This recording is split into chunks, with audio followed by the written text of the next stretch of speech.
మధురం మధురం నీ వాక్యం నా త్రోవకు దీపం నీ వాక్యం. యేసు నామంలో మీకు శుభములు సమృద్ధిగా కలుగునుగాక. మధురం నీ వాక్యం అనే కార్యక్రమానికి స్వాగతం. ఈరోజు మనం 73 గ్రంథములలో యేసు అనే అంశంలో 10వ భాగంగా రాజుల దినచర్యలు 2వ గ్రంథంలో యేసు, రాజుల దినచర్య 2వ గ్రంథంలో యేసు అనే అంశాన్ని ధ్యానించుకుందామండి. మధురం మధురం నీ వాక్యం నా త్రోవకు దీపం నీ వాక్యం. ఈరోజు యెహోషాఫాతులో యేసు ప్రభు యొక్క లక్షణాలు 2వ దినచర్యల్లో 17 నుంచి 20 వరకు 4 అధ్యాయాలండి. 17, 18, 19, 20 అన్నమాట. ఎలాంటి లక్షణాలు, యేసు ప్రభు యొక్క లక్షణాలు ఇక్కడ యెహోషాఫాతులో కనబడతాయండి. యెహోషాఫాతు దావీదు నుంచి 6వ తరం వాడనమాట. దావీదు, సొలొమోను, రెహబాము, అబియా, ఆసా, ఆ తర్వాత యెహోషాఫాత్. సేమ్ ఇవే డిఎన్ఏ, దావీదు లాగా ఉంటాడనమాట. అదే లక్షణాలు. మళ్ళా దావీదు పుట్టాడా అని మనం నిన్న కూడా చూసాం కదా, హిజ్కియా రాజు, ఆ తర్వాత హోషియా. మొత్తం దావీదులాగా ఈ ముగ్గురే ఉంటారండి. యెహోషాఫాతు, హిజ్కియా, తర్వాత హోషియా రాజు అనమాట. ఇప్పుడు యెహోషాఫాతుని గురించి ధ్యానించుకుందామండి. ఈయన 35 సంవత్సరాలకి రాజై 23 సంవత్సరాలు పరిపాలిస్తాడండి. రాజుల మొదటి గ్రంథం చివరిలో కొద్దిగా ఉంటుంది ఈయన గురించి, కానీ ఇక్కడే చాలా ఉంటుందన్నమాట. చాలా చాలా చాలా మంచి రాజు అన్నమాట. దేవుడు కోరుకున్న రాజు.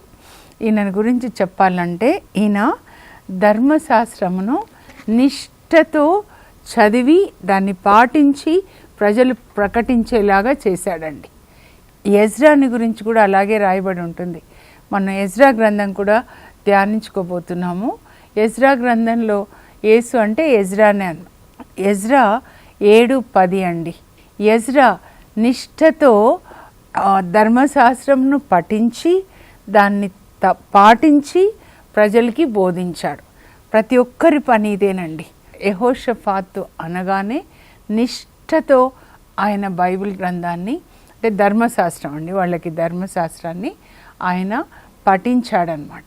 తర్వాత దాన్ని పాటించాడు, తర్వాత దాన్ని ప్రకటింపజేశాడు.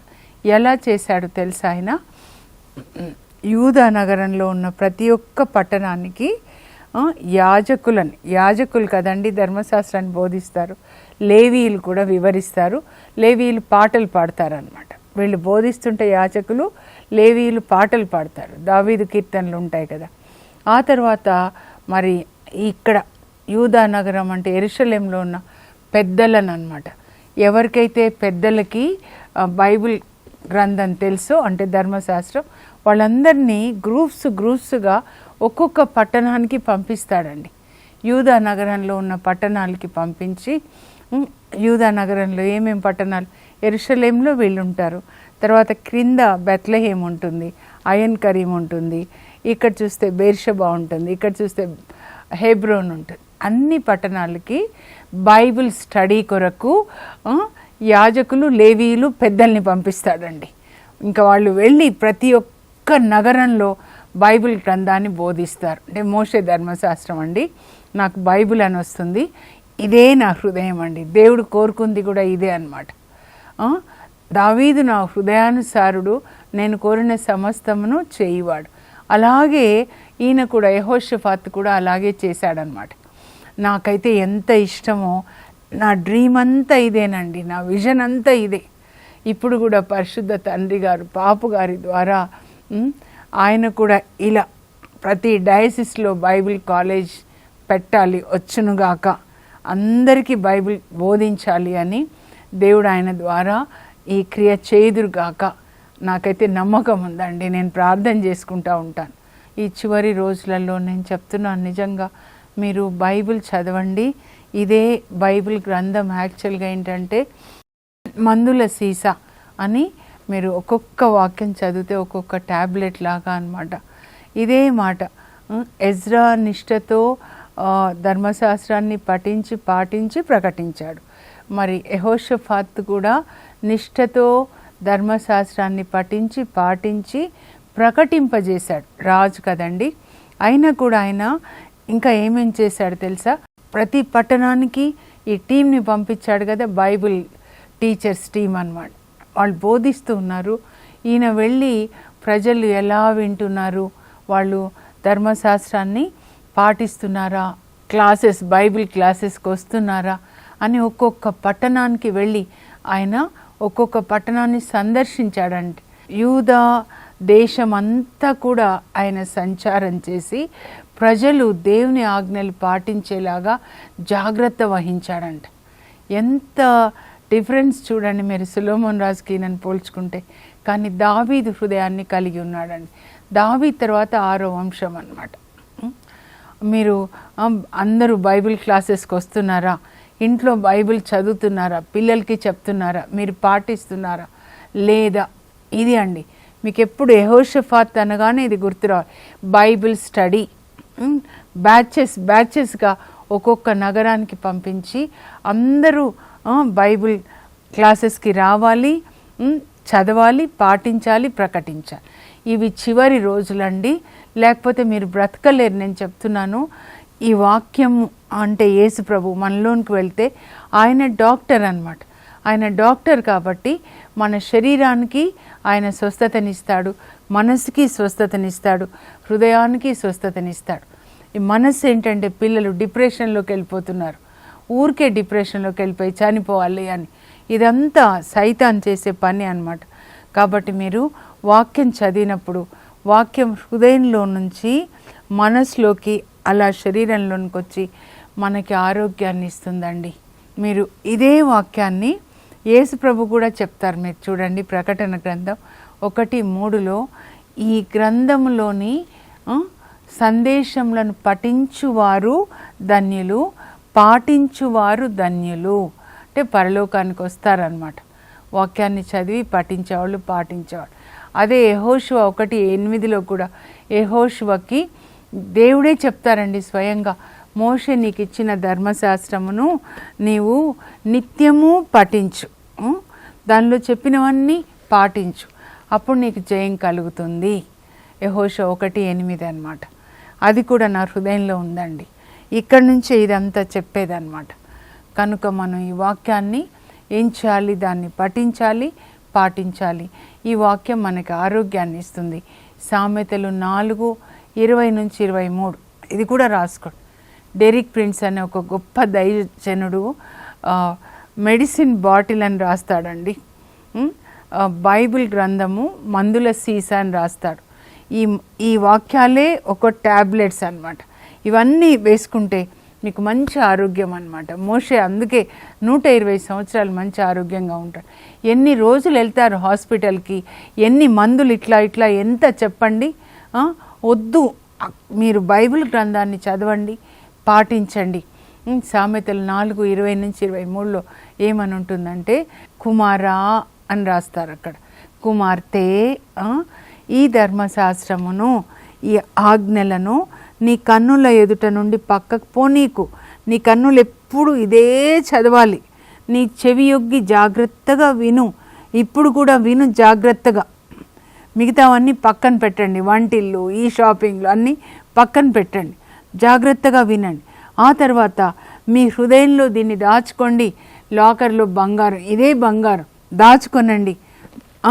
అప్పుడు మీరు వాటిని పాటిస్తే ఈ మాటలు, దేవుని యొక్క ఆజ్ఞలు మీ సర్వ శరీరానికి ఆరోగ్యాన్ని ఇస్తాయి. మన ఆరోగ్యానికి మూలం దేవుడే. దేవుడు అంటే వాక్యం. మేము స్వస్థపరచు యావేను నేనే, నిర్గమకాండం 15:26లో దేవుడు వాళ్ళకి కొన్ని ఆజ్ఞలు ఇచ్చి, మారా అనే చోట అన్నమాట, ఆజ్ఞలు ఇచ్చి ఇవన్నీ మీరు పాటించండి, అప్పుడు నేను మీకు ఆరోగ్యాన్ని ఇస్తాను. ఈ లోకంలో అన్యులకు ఇచ్చే అనారోగ్యం ఏది మీకు రాకుండా చేస్తాను. ఐఎమ్ యావే రొఫేకా రాఫా. మీరు ఈ ఆజ్ఞలు పాటిస్తే అన్యులకు ఇచ్చే ఏ రోగం కూడా నేను మీకు ఇవ్వను. అంతేకాదు మీ ద్వారా అనేకులను స్వస్థపరుస్తాను. జీసస్ పెద్ద డాక్టర్స్కి డాక్టర్ అవుతే మనము చిన్న డాక్టర్స్ అన్నమాట. ఆ డాక్టర్ మనలో ఉంటే మనకి స్వస్థత, ఇతరులకి స్వస్థత అండి. ఏది బెటర్ చెప్పండి? అక్కడికి వెళ్ళొద్దండి, సింహం నోట్లోకి మనం వెళ్ళిపోవద్దు. మనం యేసు ప్రభు యొక్క గుండెల్లో దాక్కోవాలి. నేను దాగుచోటు నువ్వే ప్రభువా, కొండ బండ సందులలో దాగుకొని నా పావురమా, నా ప్రేయసి, నీ స్వరం నాకు వినిపించు, నీ మోము నాకు కాన్పించు, నీ స్వరం మధురమైనది, నీ మోము సుందరమైనది. కొండ బండ సందులంటే యేసు ప్రభు గుండె గాయాల్లో మనం ఉండాలండి. ఆ తర్వాత ఆయన ఇంకా ఏం చేస్తాడు తెలుసా? చాలా చెప్పచ్చు యెహోషాపాత్ గురించి. నాకు చాలా ఇష్టం అండి నలుగురు గురించి చెప్పడం. దావీదు తర్వాత యెహోషాపాత్, హిజ్కియా చెప్పుకున్నాం. ఇంకొక ఆయన ఉన్నాడు జోసాయా, కింగ్ జోసాయా చివర్లో అన్నమాట. ఈయన ఏం చేస్తాడంటే న్యాయాధిపతులని అంటే జడ్జెస్ని అపాయింట్ చేస్తాడండి. ఒక్కొక్క పట్టణంలో డిస్ట్రిక్ట్ కోర్ట్స్ అంటారు కదా, ఆ జడ్జెస్ కూడా ఎవరు తెలుసా? వాళ్ళు కూడా యాజకులే, వాళ్ళు లేవీయులు, ధర్మశాస్త్రాన్ని బాగా పఠించిన వాళ్ళు అన్నమాట. లా, బుక్ ఆఫ్ లా బాగా పఠించిన వాళ్ళు, పాటించేవాళ్ళు. ఇంకా కొంతమంది పెద్దలు కూడా ధర్మశాస్త్రాన్ని వాళ్ళు హృదయంలో దాచుకొని నీతిగా జీవించేవాళ్ళు అన్నమాట. ధర్మాత్ములైన వాళ్ళు నియమించి వాళ్ళకేం చెప్తాడంటే, ఇదిగో మీరు లంచం తీసుకోవద్దు, మోసం చేయొద్దు న్యాయం చెప్పేటప్పుడు, అలాగే పక్షపాతం చూపించొద్దు, వీళ్ళు ధనవంతులు, వీళ్ళు పెద్దవాళ్ళని న్యాయంగా మీరు తీర్పు తీర్చండి. ఎందుకంటే దేవుడు న్యాయవంతులకి విజయాన్ని ఇస్తాడు, న్యాయవంతుల పక్షాన ఆయన ఉంటాడు. మంచి కోర్ట్స్ అరేంజ్ చేస్తాడండి. ఎవరంటే వాళ్ళు కాదు, వాళ్ళు కూడా యాజకులు, నీతిగా జీవించే యాజకులు, లేవీయులు, పెద్దవాళ్ళు అన్నమాట. చూడండి, ఇట్లా ఉంటే ఎంత బాగుంటుంది. ప్రతి చోట ఉన్నారండి నీతిమంతులు. మరి దుష్టులు అంటారు, డబ్బుకి తినడానికి అలవాటు పడి అబద్ధాలని గెలిపించేవాళ్ళు. కానీ వాళ్ళందరికీ దేవుడు తీర్పు తీరుస్తారు. మనందరికీ తీర్పు తీరుస్తారండి. నాకు కూడా తీర్పు తీరుస్తాడు. ఇప్పుడు బైబిల్ టీచర్, నాకు కూడా తీర్పు ఉంటుంది. నమ్మకంగా పని చేయాలి, దేవుడిచ్చింది. నీతిని కాపాడాలి, నీతి సూర్యుడిలాగా, దేవుడు నాటిన నీతి వృక్షంలాగా ఉండాలి. అలా చేస్తాడండి. ఎంతసేపు ప్రజలు ధర్మశాస్త్రాన్ని పఠించాలి, పాటించాలి, ప్రభు ఆజ్ఞలన్నీ కూడా పాటించాలి. మీ ప్రతి ఇల్లు బైబిల్ హౌస్ లాగా ఉండాలి. తర్వాత కోర్ట్స్లో న్యాయాన్ని నెగ్గించండి మీరు అని చెప్పి యాజకులనే జడ్జెస్గా అపాయింట్ చేస్తాడండి. ఎంత బాగుంటుంది కదా. అలా అన్నమాట. ఇంకేం చేస్తాడంటే ఆయన చేసిన ఒక పెద్ద పొరపాటు ఉందండి. నెక్స్ట్ మీరు 19వ అధ్యాయానికి వచ్చినట్లయితే ఏం పొరపాటు చేస్తాడంటే, తనకి 6 కొడుకులండి. పెద్ద కొడుకు రాజు అవుతాడు కదా, తన తర్వాత ఆయన పేరు జోరాం, యెహోరాం అని ఉంటుంది ఇక్కడ. ఈ ఉత్తరాన అహబ్ రాజు పరిపాలిస్తున్నాడు. అహబ్ అనగానే పరిపాలన అహబ్ది కాదు, జెసబెల్ అన్నమాట. సాతాను రాకుమార్తె ఆమె పేరు. ఆమె 850 మంది ప్రవక్తలు, 450 మంది బాలు ప్రవక్తలు, 400 మంది అషేరా, అంటే బాలు అంటే వర్షం దేవుడని, అషేరా అంటే భూమాత అని అన్నమాట. సో అందరినీ తీసుకొచ్చి యాజకుల్ని చంపించి, జెసబెలు ఉత్తర ఇజ్రాయిల్లో యాజకుల్ని చంపించి అక్కడ దేవాలయాల్ని ఇంకా ఇలా గుడులుగా మార్చి ఉంటుంది అనమాట. ఎంతమందిని చంపిస్తుందండి. ఆమె కుమార్తె, ఈ జెసబెల్కి పుట్టిన కూతురు అతల్యాని తన పెద్ద కోడలుగా చేసుకుంటాడండి. ఎంత భయంకరం చూడండి. అప్పుడు వియంకుడైపోతాడు కదా అహబ్ తోటి. నేను మీకు మ్యాప్ ద్వారా చూపిస్తాను. అప్పుడు అహబ్ రాజు అంటాడు, నాతో యుద్ధానికి వస్తావా రామోత్ గిలాదు అని అంటే వస్తా అంటాడు. ఇంకా వియంకుడైపోయాడు కదా, వస్తా అంటాడు అనమాట. సో అక్కడ వెళ్ళినప్పుడు ఉత్తర ఇజ్రాయెల్ సమారియా అనమాట క్యాపిటల్ అహబ్కి. అక్కడ వెళ్ళినప్పుడు ఇద్దరు కూర్చుంటారనమాట సింహాసనాల మీద. 400 మంది అబద్ధ ప్రవక్తలు ఉంటారండి ఆయన దగ్గర. వాళ్ళని పోషిస్తాడు. ప్రవచనాలు చెప్పండి అంటే వాళ్ళు చక్కగా తింటూ అన్ని అబద్ధాలు చెప్తారు. మీకు ఎప్పుడు మంచి జరుగుతుంది, ఎప్పుడు జయం వస్తుందని. కానీ ఒక్క మికాయా అనే ప్రవక్త మాత్రం సత్యమైన ప్రవక్త అండి. దేవుడు చెప్పింది విని చెప్తాడనమాట. యెహోషాఫాత్ ఏంటంటే దావీదులాగా దేవుని చిత్తమే చేస్తాడండి. యుద్ధానికి వెళ్దామంటే వస్తాడు అహాబు రాజు దగ్గరికి, కానీ అంటాడు దేవుణ్ణి అడిగి చూద్దాము యుద్ధానికి వెళ్ళొచ్చో లేదో అని. అప్పుడు ప్రవక్తల్ని పిలిపించమంటే 400 మంది తాను పోషించే ప్రవక్తల్ని పిలుస్తాడు. యెహోషాఫాత్కి తెలిసిపోతుంది వీళ్ళంతా అబద్ధాలు చెప్తున్నారు అని చెప్పి, ఇంకా వేరే ఎవ్వరు లేరా మీ దేశంలో సత్యమైన ప్రవక్త అంటే, ఇంకొక ఆయన ఉన్నాడు మీకాయ, కానీ ఎప్పుడు నా గురించి ఆయన మంచి చెప్పాడు. అలా అనకూడదు దైవజనులని, పిలిపించండి అంటే ఆయనను పిలిపిస్తారండి. అప్పుడు మీకాయ చెప్తాడనమాట, ఇదిగో నేను పరలోక దర్శనాన్ని చూశాను, అక్కడ దేవుడు అడుగుతున్నారు దేవదూతల్ని, ఈ అహాబు రాజుని యుద్ధానికి పంపించి ఆయనను చనిపోయేలాగా ఎవరు చేస్తారు అని. అప్పుడు దేవదూతలు ఇది అది అని సలహాలు ఇస్తారు. కానీ అక్కడికి మరి ఒక ఆత్ముడు అబద్ధాల పిచాచి అక్కడికి వస్తాడనమాట. వచ్చి నేను చేస్తాను ప్రభు అంటే, నువ్వు ఎలా చేస్తావంటే, అహాబ్ దగ్గర 400 మంది అబద్ధ ప్రవక్తలు ఉన్నారు కదా, వాళ్ళలోనికి పోయి వాళ్ళతో అబద్ధం చెప్పించి అహాబ్ రాజు రామోత్ గిలోద్ యుద్ధానికి వెళ్ళేటట్టుగా చేస్తారు. అలాగే చెయ్యి పోని దేవుడు పంపిస్తారు. అయితే ఇంకా కానీ దేవుడు నిన్ను చంపడానికే నిర్ణయించుకొని ఇలా వీళ్ళతో అబద్ధాలు చెప్పిస్తున్నాడు. ఇంకా ఇజ్రాయెల్ ప్రజలకి కాపరి ఉండడు, నువ్వు యుద్ధానికి వెళ్తే అక్కడే చేస్తావు. చూడు ఇట్లా చెప్తావా అని ఈయనను బంధించి చెరసాల్లో పెట్టండి, ఒక నీళ్లు ఒక రొట్టె మాత్రమే ఇవ్వండి, వచ్చిన తర్వాత ఈయన పని చేస్తా అంటే, మీరు వస్తే కదా, ఒకవేళ మీరు వస్తే యుద్ధం నుంచి ప్రభు నాతో మాట్లాడలేదు అనుకోండి, ఇక్కడున్న ప్రజలంతా ఇది విందురుగాక అని చెప్తారు. యుద్ధానికి వెళ్తాడండి. ఈయన కూడా వెళ్తాడనమాట. యెహోషాఫాత్ కూడా వెళ్తాడు. ఈయన రాజులాగా రమ్మంటాడు అహబ్ ప్లాన్ చేసుకొని.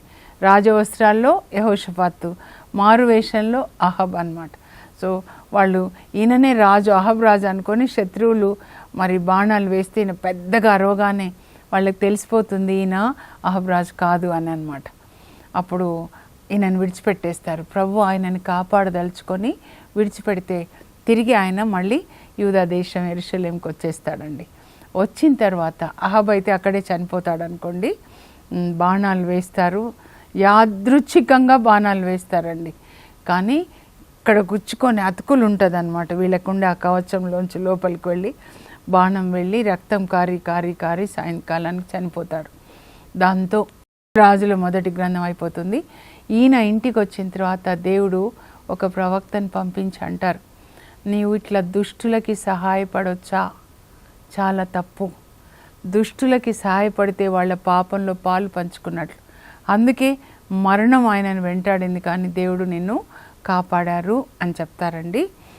ఇప్పుడు మనం ముగించే ముందు ఒక్కసారి నేను ఉత్తర ఇజ్రాయేలు దక్షిణ యూదా చెప్తాను.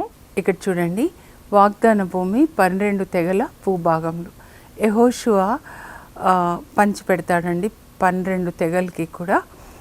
ఈ క్రింద చూడండి, ఇక్కడ చూస్తే దీన్ని యూదయ, తర్వాత ఇందులోనే సిమియోన్ కలిసిపోతుంది. దీన్ని దక్షిణ యూదా అంటారు. ఇక్కడ ఉత్తరాన ఉన్నదాన్ని ఉత్తర ఇజ్రాయేల్ అంటారండి. సౌలు, ఆ తర్వాత దావీదు, సొలొమోను మొత్తంగా పరిపాలిస్తారండి ఇజ్రాయెల్ దేశాన్ని. అయితే సొలొమోను పాపం చేసిన తర్వాత దేవుడు ఈ యూదయ మాత్రమే తన కొడుకులకు ఇస్తాడంటే సొలొమోన్ కొడుకు రెహబాంకి వస్తుంది. మిగతా 10 భాగాలు కూడా తన సేవకుడు జెరోబాంకి వెళ్ళిపోతుంది అనమాట. చూడండి 10 భాగాలు మనం కౌంట్ చేద్దాము. ఇది చూడండి, రూబేను, బెన్యామీను, ఎఫ్రాయిము, మనస్సే, గాదు, ఇస్సాకారు, సెబులూను, నఫ్తాలి, అషేర్. ఇదంతా కూడా ఉత్తర ఇజ్రాయెల్గా పరిగణించబడుతుంది. ఇక్కడ 19 మంది రాజులు పరిపాలిస్తారు. అందరూ కూడా హంతకులే, అందరూ కూడా విగ్రహారాధకులే, అందరూ కూడా యూసర్పర్స్, ఐడోలేటర్స్, మర్డరర్స్ అంటే దోపిడీగాళ్ళు అన్నమాట. ఇక్కడ మాత్రము దావీదు తర్వాత సొలొమోన్ తర్వాత ఒక 18 మంది పరిపాలిస్తారండి. ఇప్పుడు చూశారు కదా, ప్రార్థన చేసుకుందాం. పరలోకపు మా తండ్రి, మీ పరిశుద్ధ నామం నాకు స్తోత్రం కలుగును గాక. యేసు ప్రభు లాంటి హృదయాన్ని కలిగిన యెహోషాఫాతు లాంటి నాయకులను మాకు ఇవ్వండి ప్రభా. అన్ని చోట్లనైనా బైబిల్ కాలేజెస్ వచ్చి అందరూ కూడా బైబిల్ చదువుకునేటట్లు ఆయన ప్రతి పట్టణానికి వెళ్ళి ప్రజలు దేవుని యొక్క ఆజ్ఞలు పాటించేలాగా, ధర్మశాస్త్రాన్ని వాళ్ళు వినేలాగా, పఠించేలాగా, పాటించేలాగా జాగ్రత్త పడ్డాడు. అలాగే న్యాయాధిపతులను నియమించి న్యాయాన్ని కాపాడాడు దావీదులాగా. అలాంటి అభిషేకం ప్రభువా మా అధికారులందరికీ దయచేయండి. అలాగే ప్రతి ఇంట్లో తల్లి తండ్రి కూర్చొని పిల్లలకి వాక్యాన్ని బోధించి ప్రభువా అందరూ వాక్యం ప్రకారం నీతిగా జీవించేటట్లు సాయం చేయండి. ఎందుకంటే నీతిమంతుల ఇండ్లని ప్రభు ఆశీర్వదిస్తారు, దుష్టుల ఇండ్లని ప్రభు శపిస్తారని సామెతలు 3:33 ఉంది. కనుక ప్రతి ఒక్కరికి పరిశుద్ధాత్మనిచ్చి బైబిల్ గ్రంథాన్ని చదివి దాన్ని పాటించి ప్రకటించే కృప దయచేయండి. ప్రతి ఇల్లు బైబిల్ హౌస్గా ఉండును గాక. యేసు నామంలో అడుగుచున్నాం తండ్రి, ఆమెన్. యెహోషాఫాతుకి ఇచ్చినటువంటి హృదయము యేసు ప్రభు యొక్క హృదయము మీ అందరి హృదయాల్లో నివసించును గాక. God bless you. Have a blessed day.